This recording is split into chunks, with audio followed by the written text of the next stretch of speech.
Esiet sveicināti komplimentu mēneša komplimentu stāstos, komplimentu sarunas. Šis ir laiks, kad komplimentu mēnesis ir noslēdzies, un mums ir unikāla iespēja aprunāties ar vienu no Platīna komplimentu mēneša nominācijas un balvas saņēmējiem Skrivanek Baltika. Un šodien mēs runāsim ar Skrivanek Baltika priekšsēdētāju valdes virsaiti un biroja krustāvu Vasiliju. Un man ir interesē, kā jūs savā uzņēmumā nonācāt līdz tādam klientu servisam, kurš rezultējas Platīna komplimentā. Es gribu ticēt, ka tas ir daudzu gadu darba rezultāts. Jo mūsu uzņēmuma pamatā mēs fokusējamies uz to, lai sniegtu klientam maksimāli labu pakalpojumu. Ja? Tātad klienta viedoklis mums ir bijis svarīgs vienmēr, un tas ir tas, ar ko mēs arī ikdienā ļoti daudz strādājam. Tādēļ mums ļoti patika šī akcija par komplimentu mēnesi, un tas mums deva tādu fantastisku iespēju pievienoties šai akcijai un interaktīvā, aizraujošākā veidā saņemt šo atgrieznisko saiti no mūsu klientiem. Jo, kā es saku, mums kā introvertai nācijai patiesībā ir ļoti grūti sniegt šo atgrieznisko saiti, taču uzņēmējiem tas ir ļoti svarīgi, ja, jo tas palīdz arī domāt par nākotni, tas palīdz uzlabot jau esošos pakalpojumus, un tādā ziņā tas ir darba instruments, ar ko mēs arī strādājam ikdienā. Komplimentu mēnesis ir vēl viens papildu apliecinājums tam, kā mēs esam ļoti aktīvi un ražīgi pie tā strādājuši, ieviešot virkni dažādu sistēmu, vai kaut vai tos pašus ISO standartus, un viens no to mērķiem, protams, ir laimīgs, apmierināts klients. Ja? Lai atnākot uz Skrivaneku, viņš saņemtu vai apgūtu jaunu valodu, vai bērni būtu lieliski pavadījuši laiku nometnē. Un arī, kas ir ļoti interesanti, ka mēs paši komplimentu mēneša ietvaros esam ļoti iesaistīti un sekojam līdzi šīm vērtējumu skalai. Un tad, kad noslēdz komplimentu mēnesis, mēs saņemam visus komplimentus, mēs kā mazi bērni, kā vērtu vaļā vēstules un lasām un dalāmies ar šiem labajiem vārdiem. Protams, mēdz būt arī varbūt ne tikai labi, bet arī tiešām ļoti objektīva kritika, kas ir tikai normāli, un par to mēs arī priecājamies tieši tikpat kā par komplimentu, ja, jo tas jau tikai palīdz mums tapt labākiem. Burvīgi. Jūs komplimentu mēnesī piedalāties jau 2. gadu. Jā. Un jums vajadzētu būt, ka ir jau varbūt izveidojušās kādi secinājumi vai kādas lietas, ko jūs esat ņēmuši vērā no iepriekšējā gada, un kaut kādas atziņas no šī gada, kuras izmantot tālāk. Komplimentu mēneša burvība ir tā, ka tas notiek pavasarī, kad ir pietiekami foršs laiks ārā, bet komplimentu mēnesis notiek tikai 1 mēnesi, un gribētos jau, lai gan komplimenti tiek izteikti visa gada garumā, gan arī, lai jūs varētu sekot līdzi tai dinamikai un, tā teikt, cilvēku labajam prātam un noskaņojumam caur atsauksmēm. Protams, jā, piedalījāmies mēs jau 2. gadu, un ir tādas lietas, ko mēs esam mācījušies no pagājušā gada, kā varbūt klientus iesaistīt vairāk, kādas uzrunas vai kādi lūgumi nostrādā labāk, teiksim, jā, vai teiksim, nepietiek dažbrīd tikai ar to, ka tu esi nopublicējis šo informāciju, ja, un aicini klientus varbūt tās izteikt šo komplimentu. Dažreiz mēs arī pastāstam paši, ja, jo tad, kad klienti nāk pie mums uz biroju, mēs uzņemamies šo izglītojušo funkciju, un mēs arī pastāstam, ka mēs piedalāmies komplimentu mēnesī un ļoti novērtētu saņemt šo objektīvo atgrieznisko saiti. Protams, tas var būt kompliments, var būt mazāk labs kompliments, bet jebkurā gadījumā mēs par to runājam, stāstām un, protams, arī paskaidrojam, kāpēc mums tas ir svarīgi. Tā varbūt tās ir tāda viena lieta, ko mēs iemācījāmies no pagājušā gada, jo mēs vairāk paši par to stāstām mūsu klientiem, jo mēs arī saņemam daudz objektīvāku atgrieznisko saiti atpakaļ. Ja? Protams, ka mēs jau esam iemācījušies to, ka dažiem klientiem vajag jau sagatavot izdeles materiālu, ko varbūt tās iedot līdzi uz mājām, un tad, kad ir brīvāks laiks, tad klients tā kā ar to visu tiek galā.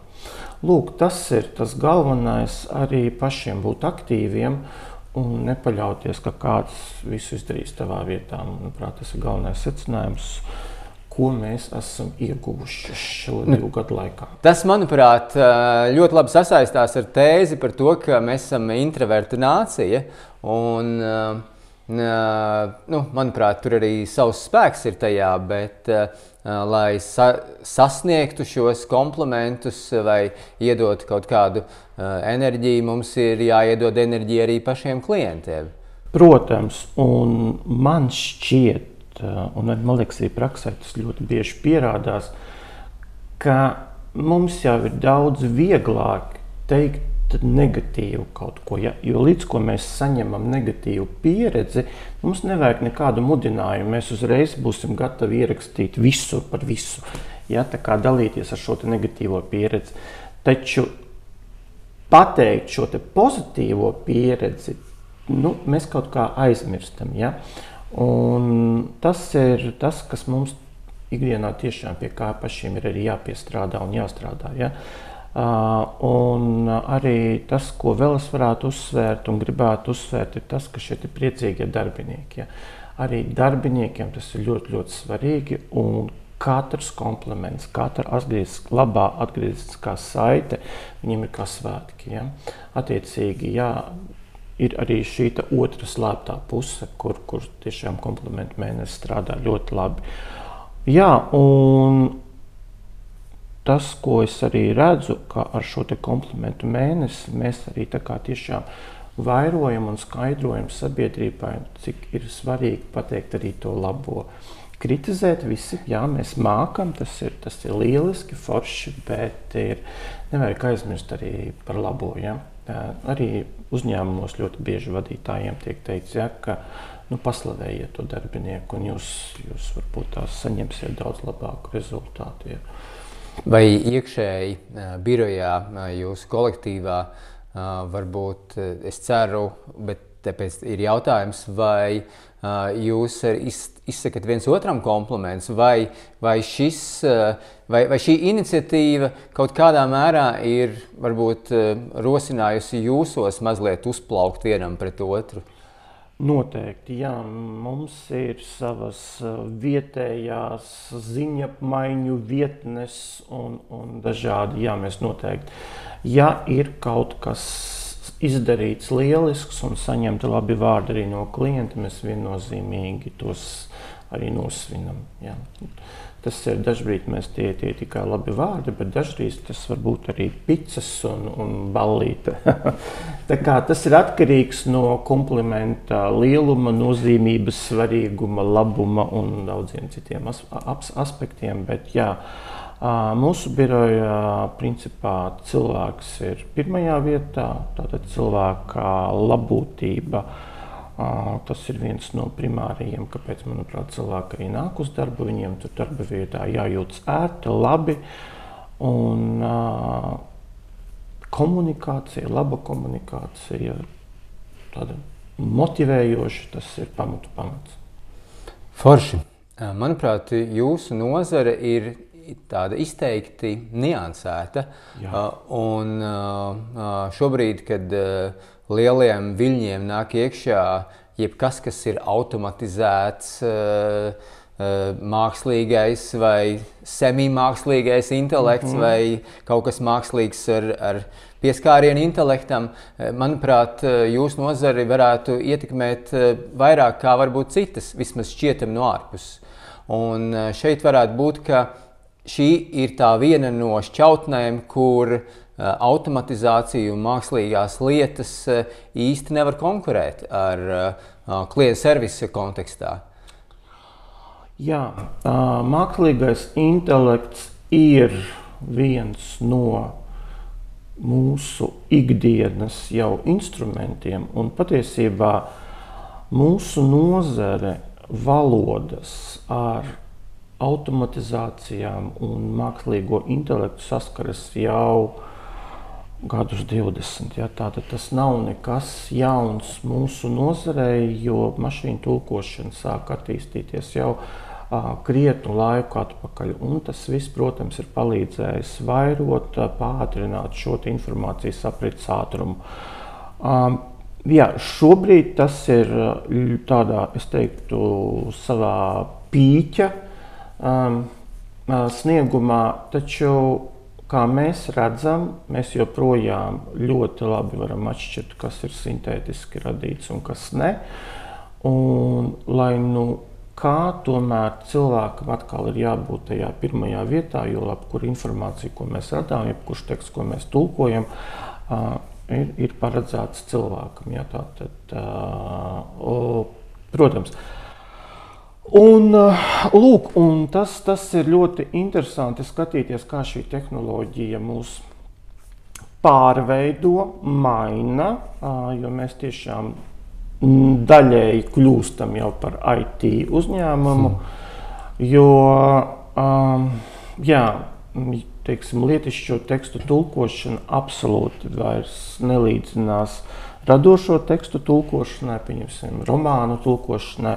Tas tiešām ir darbs ar programmatūrām, darbs ar atmiņām, darbs ar dažādu rīku savienojamību, darbs ar principā, jā, darbs ar rīkiem un ar programmām. Bet gala rezultātā tik un tā ir jābūt kādam, kas to visu apstiprina, pārlasa un pasaka, jā, šis teksts ir gatavs, šo mēs varam dot ārsta rādīšanai vai šo mēs varam izmantot tur un vai citu vietu, jā. Tā kā izaicinājumi, protams, ir, un varbūt pats lielākais izaicinājums ir tajā, ka mākslīgais intelekts tik slikts, kā viņš ir šodien, viņš nekad nebūs. Un tā attīstība ir tik strauja, ka pat ir grūti pateikt, vai tas, ko mēs redzam šodien, būs pēc gada. Ja? Tas ir tas grūtākais šobrīd. Es domāju, ka tas ļoti daudzās nozarēs, ka tā tehnoloģija ir tik ļoti strauji attīstās, ka ļoti grūti viņu integrēt savā darbplūsmā uz tādu ilgāku palikšanu. Jo mēs apzināmies, ka diezgan īsā laikā visticamāk būs jau, mēs vairs nerunāsim par lielajiem valodu modeļiem, mēs runāsim par kaut kādu universālo valodu modeli vai universālo intelektu, kurš mums jau darīs daudz citas lietas un strādās drusku citādāk, un varbūt mēs tiešām arī izmantosim drusku citādākas darba virsmas. Mēs vairs nestrādāsim, teiksim, Microsoftā, bet būs kaut kas pilnīgi cits. Tā kā tam mums jābūt, vienkārši mums jābūt šobrīd atvērtiem tam, ka notiek ļoti strauja tehnoloģiskā attīstība tieši mākslīgā intelekta jomā, un ir jābūt visu laiku gatavam mācīties. Patiesībā ir jāmācās visu laiku, lai tiktu šai pārmaiņai līdzi. Mācīties, vēlreiz mācīties. Jā, mācīties un vēlreiz mācīties. Diemžēl nav citas izvēles. Ja mēs tiešām gribam būt līdzpratēji šajā tehnoloģiju lietojamībā, un ja mēs gribam uzvarēt šajā tehnoloģiju kaujā, tad viennozīmīgi mums ir jāmācās, jo tas ir kaut kas pilnīgi jauns, ko mums nemācīja, mums pašiem šobrīd tas ir jāapgūst un jāsako līdzi, un arī jābūt pietiekami radošiem, lai atrastu veidus, kā to integrēt mūsu pašu darba ikdienā un arī mūsu klienta darba ikdienā, ja, jo valodu modeļu ir neskaitāms daudzums, kuru tad izmantot. Jā. Jūs strādājat ar daudz valodām, jūs strādājat ar daudz reģioniem. Vai, ņemot vērā, ka jūs teicāt, ka jums ir svarīga atgriezeniskā saite, vai jūs novērojat atšķirības atgriezeniskajā saitē pa reģioniem, nezinu, pa valodām, pa kādām kategorijām, vai mainās kaut kas atkarībā no tā, no kurienes vai par ko cilvēks runā un sniedz šo atgriezenisko saiti? Tas ir fantastisks jautājums, bet patiesībā tajā ir ļoti liela daļa patiesības, kā angļu valodā runājošie, es teiktu, arī varbūt tās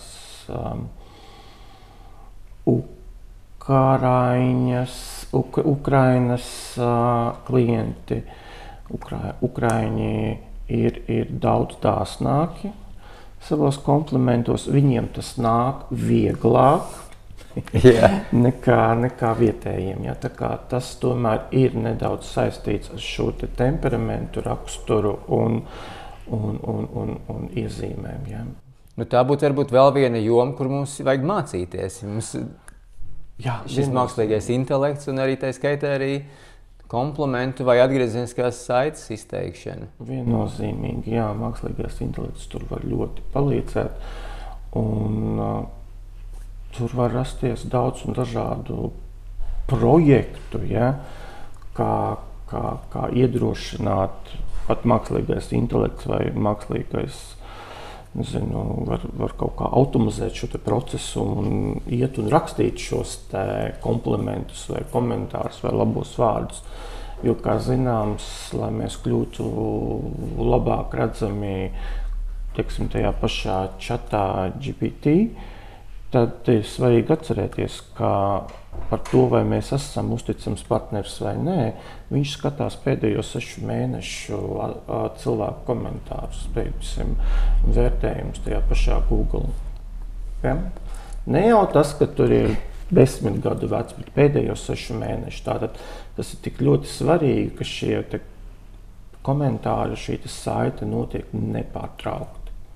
Vai komplimentu mēneša ietveros vai ārpus tā, vai vispār savā ikdienā jums ir bijuši kādi atgadījumi, kas ir interesanti, amizanti, kas likuši pasmieties, gūt kaut kādas atziņas, ko ņemt vērā?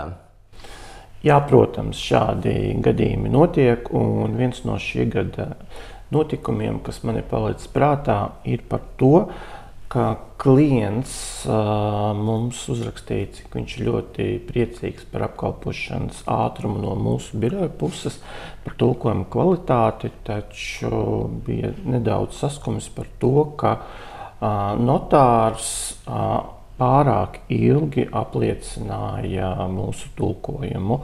No šeit gan jāsaka, ka mēs īsti notāru darbu ietekmēt nespējam, un mums nācās tik atvainoties un pateikt, ka mums ir notārs kā sadarbības partners, un mēs noteikti šo izrunāsim, un mums liels prieks, ka klients par to runā, gadās, jā. Tad sanāk, ka labs darbs ir kā labs piemērs un kā tāds pozitīvs vīrus, kad cilvēki, kas ir iesaistīti šī darba pasūtījumā, sagaida to no visiem iesaistītajiem. Jā, tas ir pašsaprotami. Protams, ka ja klients vēršas un saņem šo pozitīvu apkalpošanu vienreiz, otrais, trešoreiz, tad viņš sagaida to vienmēr. Ja? Un sagaida no visiem projektu izpildē iesaistītajiem. Veidojās, ka ar saviem labajiem darbiem jūs arī ceļat sev latiņu un katru reizi, katru gadu vajag ar vien labāk, veiksmīgāk, plašāk, labāk, foršāk. Tieši tā, un mēs ceļam latiņu arī no tāda, ar kuru sadarbojamies.